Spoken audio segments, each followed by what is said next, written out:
Hello, everybody, and welcome back to the SWAN Pricing Show. My name is Filip Vucic. I'm a pricing mentor. And I'm Philip Zolota. I'm the CEO in the Omni Growth Marketing Agency, Mario. Today, we're talking about the impossibility of not sending signals with your price. So price signals, price-born signals, or signals you send with your pricing. Because price is definitely one of the first things that clients will be curious about once they've established that you may be somebody who can help them. And whatever your field of expertise is, it's often one of the only things that the client actually understands and can compare you on, right? It's very hard for them to compare you with some competitors or some alternatives because they don't really understand the difference, but the differences, but they do understand the difference in price. And by signals, I mean you can signal confidence with it and therefore competence, right? You can soothe or intimidate. You can speak about risk of this job, because if it's not risky, it's going to be a low price one. The risky ones usually are priced higher, along with the likely effect of your services on the client's social standing. You can soothe, so make them calmer or intimidate them. You can stand out or fit in. There's an interesting case that for fitting in. So let's say that you're a wedding photographer, and the price is going to be about 2,000, and the ceremony is going to be 11,000, the bouquet is going to be 1,000, and you make an offer for 250. One of these things is not like the other. Yeah. Right? So these are not your competitors' prices that you're fitting in. Of course, you can fit in with your competitors' prices the signal that you're part of this group and not that one, right? But fitting in the whole value chain is also important, right? You can also gear your price to stand out, to clearly demark that you don't belong to the Fiverr crowd, because saying, "Oh, I'm five times better than the Fiverr crowd, however, my price is completely comparable to theirs." Yeah, nice try. Back to Fiverr with you, right? It doesn't work together, though, that message and that price. So the price is very much a part of your voice, a part of your message, a part of your brand, and becoming aware of what exactly you're saying with your pricing is a core step towards having at least some influence over what your brand actually stands for, how it will be seen by clients, right? And just to finish my TED Talk here,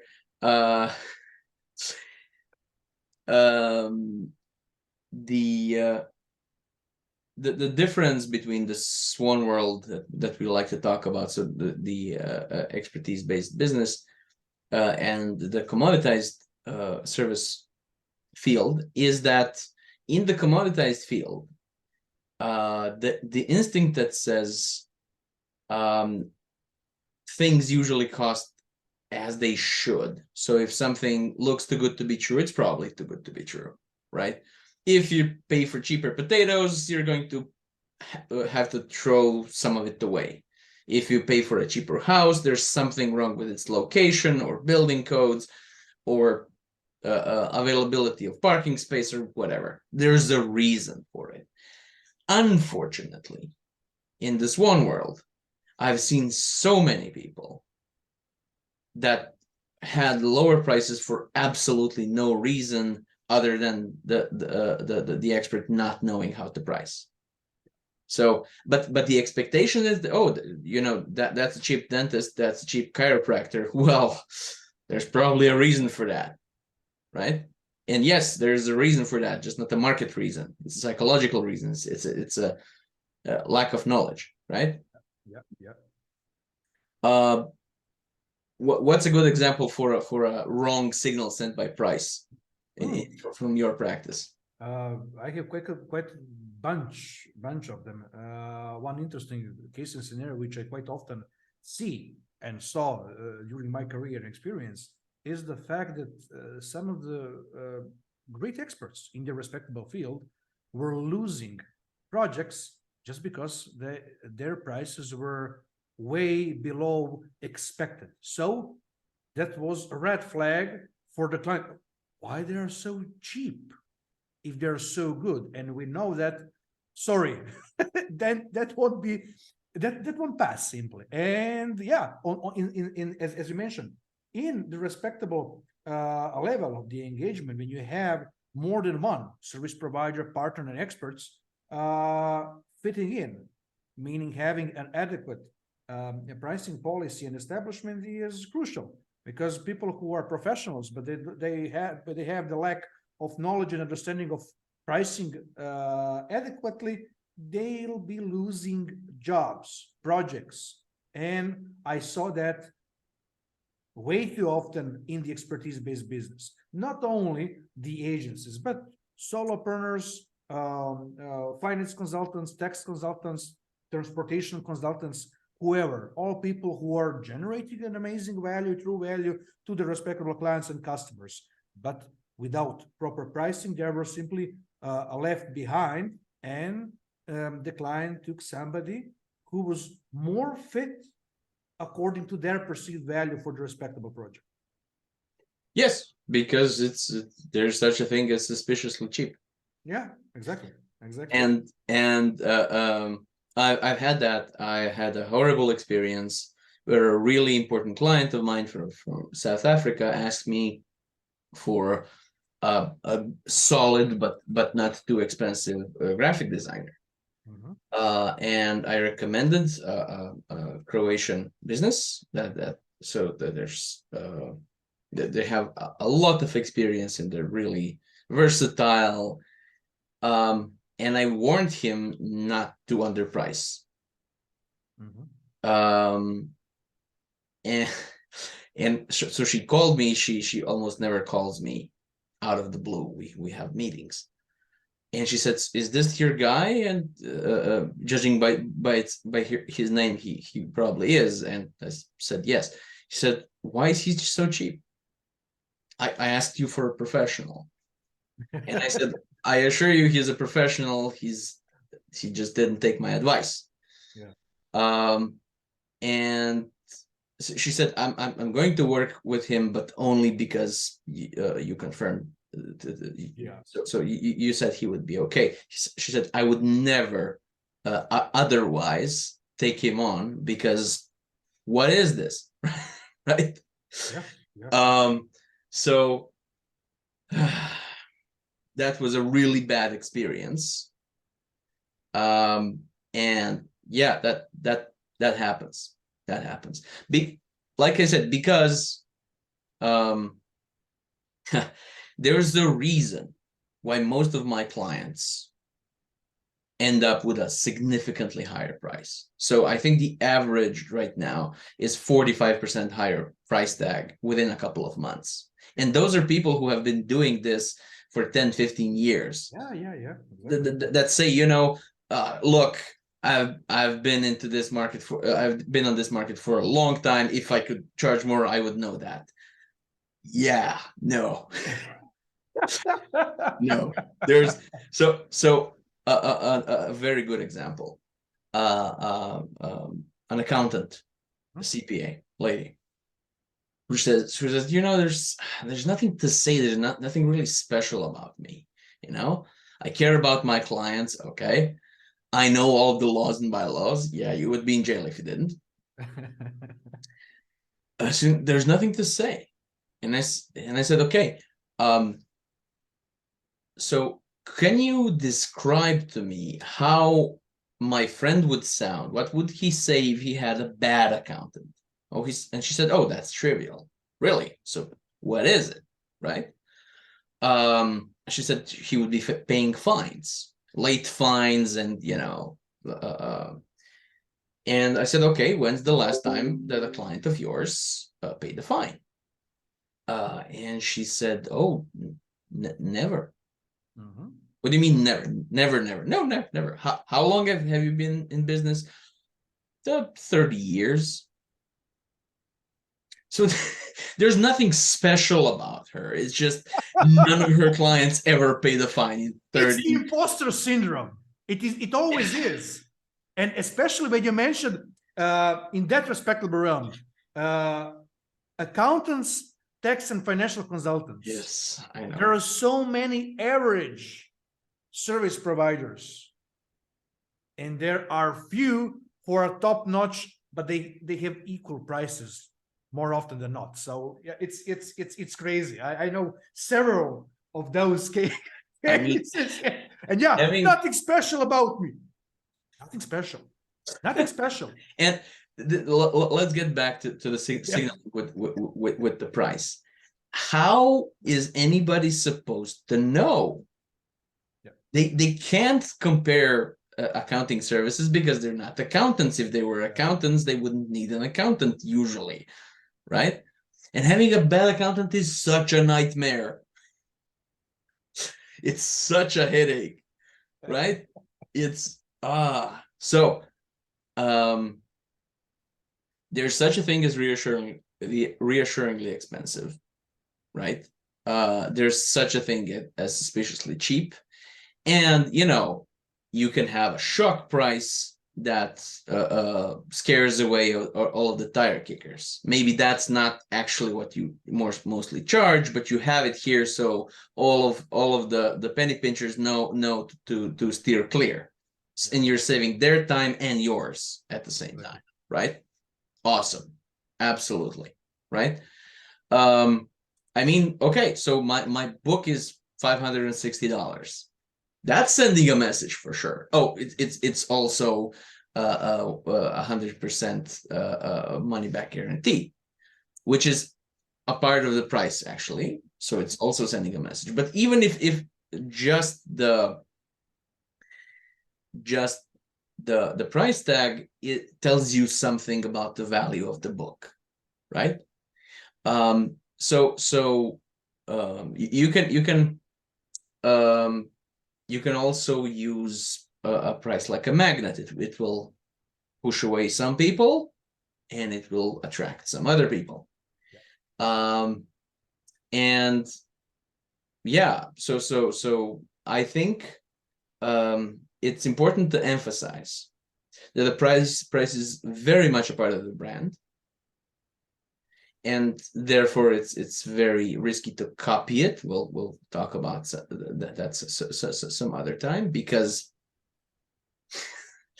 you're also copying somebody else's message, and it's no excuses if everybody else is doing it, right?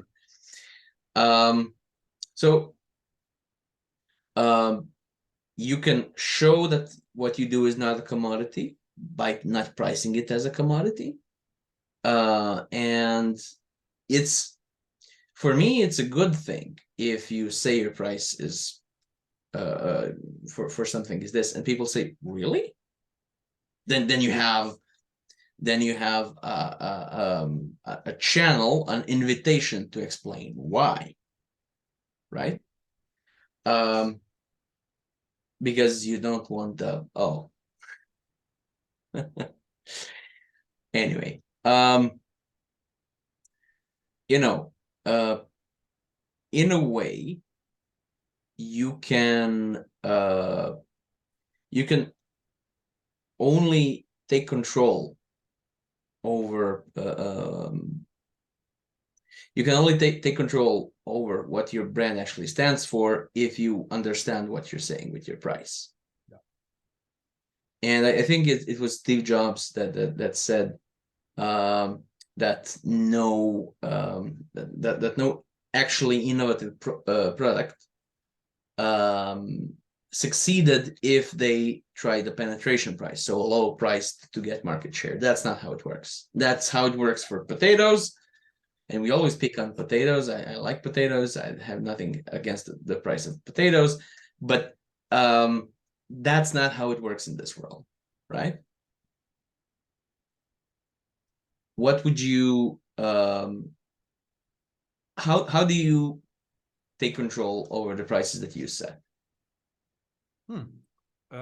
In our respectable cases, it's quite simple. We are fully transparent about pricing in terms of presenting everything, scoping and everything.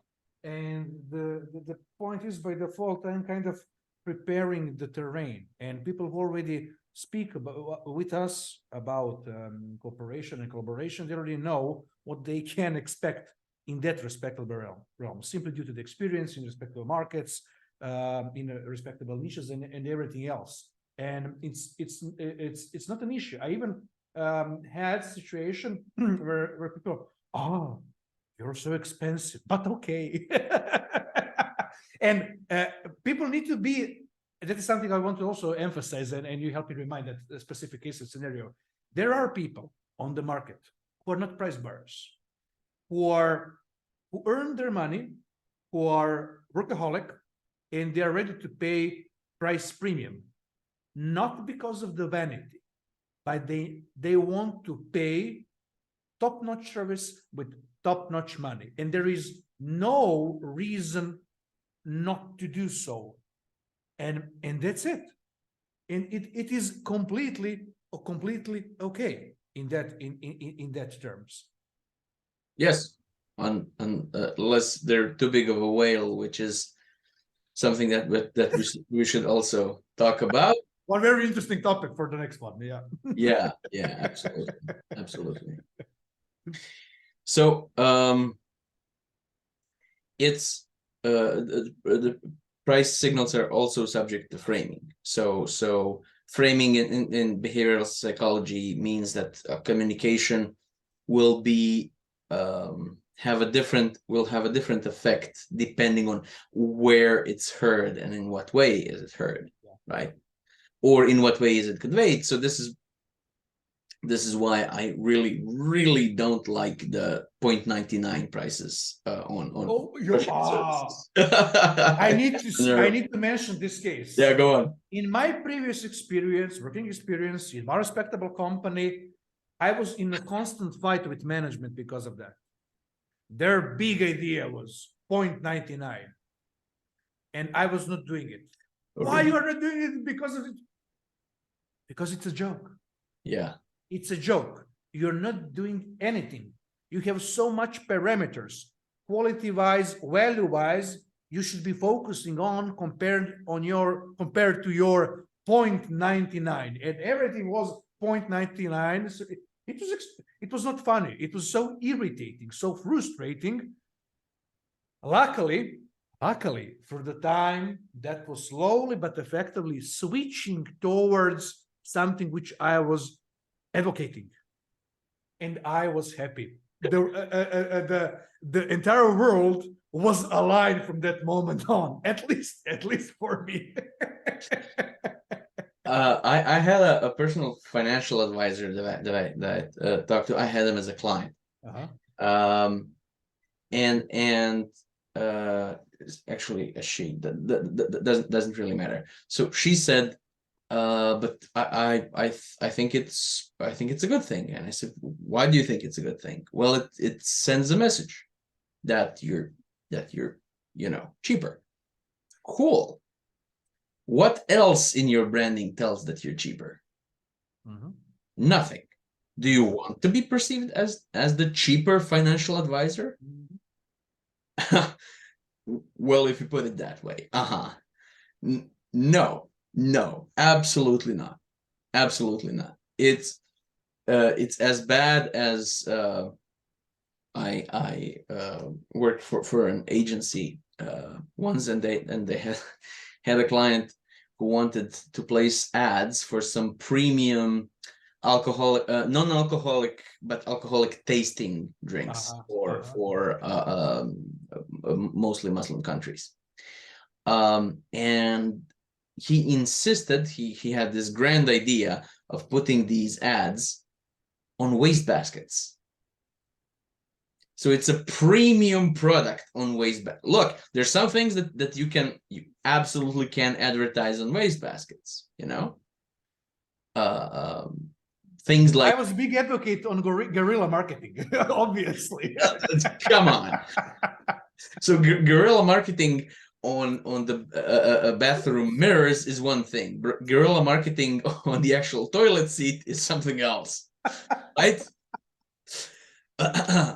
So incongruency, it's not gonna work, and you're not fooling anybody. Look, 99 prices. I'm not saying that's a completely bonkers idea, but it's good for impulse buys. Yeah. And nobody takes on an agency or a financial advisor as an impulse, right? They would have to be really drunk. And by that point, the 99 isn't going to make a difference. And to everybody else, it's not just a joke, it's an insulting joke. Yeah. Do you really think that in this kind of a situation, with this kind of a choice that I'm facing, that I'm not going to notice that it's absolutely the same thing? Yeah, complete counter effect is happening, and people are being massively irritated by that practice, especially in expertise-based business, and placing the price tag on their respectable services. It's crazy. I mean, it's popular because people don't see the difference between the ducks and the swans. Exactly. So it does make sense, not in our world. Just like many other things don't really make sense in our world. Okay, rant over. Rent completed, you mean? rent completed. So do you think that do you have another example or something?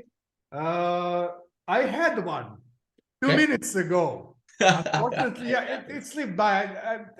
In some other episode, I'm sure that I will be recalling that's a respectable moment for sure. There was one pretty crazy and pretty interesting, but I cannot fetch it at the moment.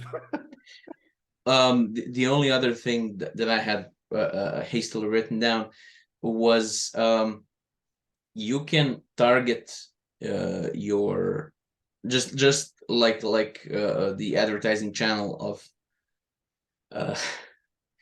the waste baskets or toilet seats is appropriate for some things, but not for most things.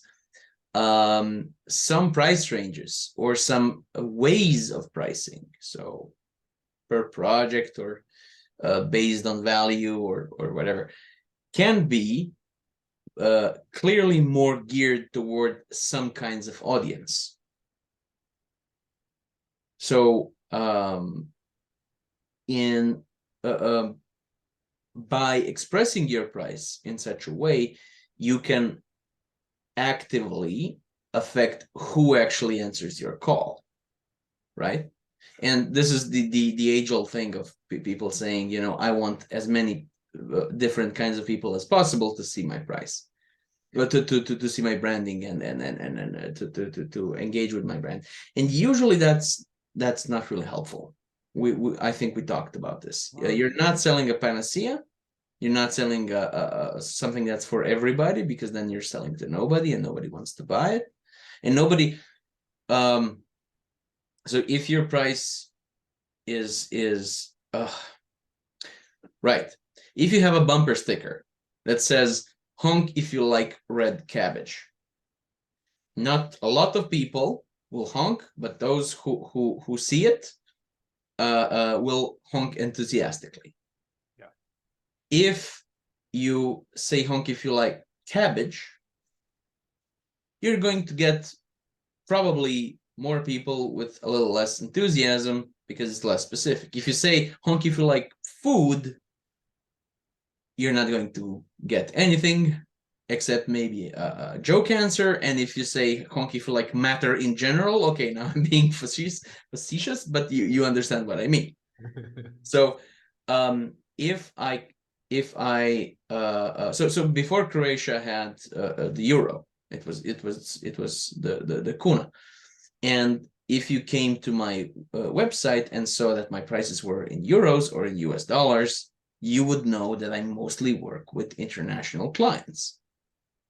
Because if I had them in kuna, that would be a very clear indication that most of my clients and the clients that I want to and usually engage in were Croatian or whatever, if you don't know what kuna is. These kinds of things can mess up an otherwise coherent brand and messaging strategy because your price is talking against you, basically against what you're saying. Yeah, and just before we close, yeah, now I remember one advice. I think even we touched on that topic. In expertise-based business, being a SWAN also means expressing the amount, the price, looking at somebody's eye, not sending numerous papers around or emails. Yes, or emails. Exactly. yes. So a part of the price is how you express it, and that also sends a message for sure. Yeah. Okay, Philip, where can people find you? People can find me on LinkedIn by default, and also on my consulting page, philipzolota.com, and agency page, my.agency. Right, for me, it's LinkedIn and fearless-pricing.com. And I'm very happy to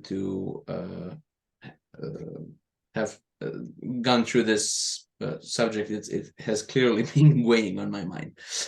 People, thank you for being here, and see you next time. See you. Take care. Bye.